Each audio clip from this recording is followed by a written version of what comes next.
always remember the hand wash, patient privacy, especially when you are working at the nursing home or in the hospital. There will always be a patient privacy. Always remember this because when on the final demo, we will going to know if you have learned it totally, okay?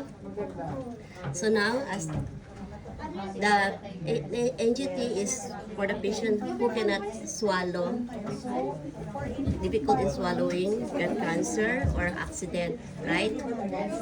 So difficult in swallowing that white person, and this is only for a short term, not for long term. Peg tube is for long term. NGT is only for short term. Always remember this. But there's also peg tube is only short term, temporary. But why they put it peg tube already? It means because NGT cannot take too long. Okay, so if the patient is still gonna swallow, that's why they do the PG. PG. Okay, what is the meaning of PG? Percutaneous endoscopic Percutaneous gastrostomy. Gastrostomy. Good. Okay. So now, before you feed the patient, you will introduce first yourself. Okay. Assuming now I'm the caregiver, right? Hello, Uncle. Good morning. I'm Nani, your caregiver for today. I am here to perform the NGT feeding for you. Okay. It is your feeding time. So, but before you feed the patient, first, you already wash your hands, right? And first, before positioning your patient, make sure first that we're gonna check first if the patient is needed to change the diaper. Because once you have feed already the patient, you cannot move the patient, you cannot turn it, because it might be he will vomit, okay? So remember that. That's why before performing the feeding, make sure check the diaper if it's necessary to change or not, okay? So after checking it, then but the first and foremost checking this, you have already introduced yourself, right? You have already identified your patient. If you are feeding the right patient, always check the identity of your patient. Because why you need to check the patient identities? To check if the correct patient you need to feed. Because refer to the patient may be different illness. So the feeding is different portion or medication. No, because some people have the same name, the same different middle name, the same name and surname, but different in middle name or sometimes different in birthday.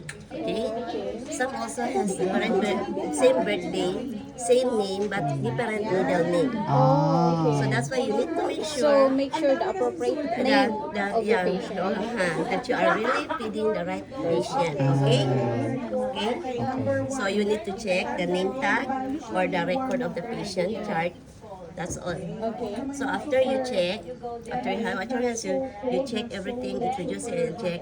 You go and wash your hands again. Then if necessary if there's necessary to aspirate, you know the aspirate, right? Yeah. Aspirate and auscultation, right? But mostly when you are working as a private caregiver, not all the patient need the auscultation and aspiration. Okay, it depends on the doctor's advice. Okay, so now have you already prepared all the utensils, all the things that needed? The formula for feeding, the water for flushing, first and second and last flushing, right? If the patient have medication, you need to crush the medication, okay? But always remember, the medication is after feeding. Once you already done feeding the patient, then that's the time if you will give the medication and the last flushing, okay? So when it comes on the flushing of the medication, So after feeding the formula, we do yeah, the medication. you do the Then medication. final flushing. The final flushing. Okay. It depends on the doctor's advice. Okay? Okay. Always remember the doctor's advice. Even the liquid formula that you're going to feed for the patient, it depends on the doctor's advice. And even the water. Okay. In our manual is the first flushing is 20 to 30. 30 ml is the first flushing, right? Yes. The last flushing almost 20. Okay? So it depends on the It's depend on that because we human being Have different adult, we have different like body structure. yeah, especially when doctor's geriatric only knows how much amount that patient needed per day. Okay, because we, as a normal human being, we already have 60% of the water in our body. That is why if we take too much water per day, it can kill us also. Nalulunod tayo. We can drown. We will going to drown of too much water. Sometimes you can give it medicine with milk. Only milk. Once NGT, always milk. Because and when you prepare the milk, you always need to have the strainer. Strain it well to avoid that and to plug the Tube. trials. Okay, so always remember to strain, and then when you feed, always remember king. Okay, king. This called king in medical king. King. King, K-I-N-K, Oh. medical term, okay? King. When you feed, first flushing is 30 ml of warm water or depends on the doctor's advice, Then give it. After, don't wait until it will finish because the air will can go inside to your patient. It risks. Okay? So need to king it again. Yeah, you can it again and then give the formula that doctors advise if 200 mils or 300 mils. Okay? So, when you are feeding, okay, for 60% open, and when it's already here, you can continue for the milk feeding until it will totally done. Then, after it, king again for the last flushing. But if there's a medication, king, okay, always king, this one. Yeah, like this. Okay, But if you don't know how to kick this way, it making you difficulty. You can also do like this. Okay, use your other hand. Where you can As long which is where is the time when you are make you comfortable, just do it. Okay. Okay? Okay. You don't need to follow me that I do this like this. Okay? So you are here to train, so you can use your other hands. Okay? So king it. Then dip.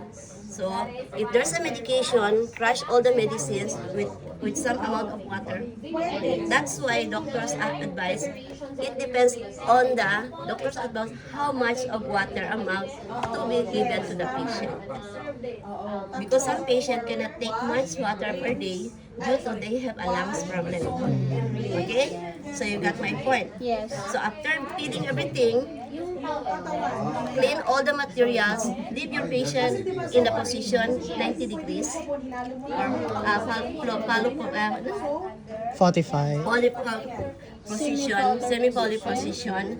Then just leave them, observe them for 30 to 45 minutes. After feed. Yeah. After feed? After feeding, Observe the patient. 45, 30 to 45 minutes. Yes. But it depends on the doctor said how long. But it is really 30 to 45 minutes you Like the observe. standard time is Yeah. 20 to 45. Yeah. You need to observe your patient. If there's nothing happen to there's no any changes of your patient, it means that It's okay. okay. Then you can put back your patient to his position again or her position. Okay, but if you see there's a changes, vomit or anything, you can call the doctors or the family, so that the family will call the doctors. Okay? Okay. Always remember doctor's prescription. Okay? Not because this is no doc in our books. The first flushing must be like this and the last flushing is No, like it this. depends sa doctor's Depend on doctor Don't prescription. say that because we need to follow what doctor's prescription. We are the caregiver. We need to follow doctor's prescription, doctor's advice. Okay? So now I want you to do one by one. Okay. Who can do it first? You do first. So, survey. Because you already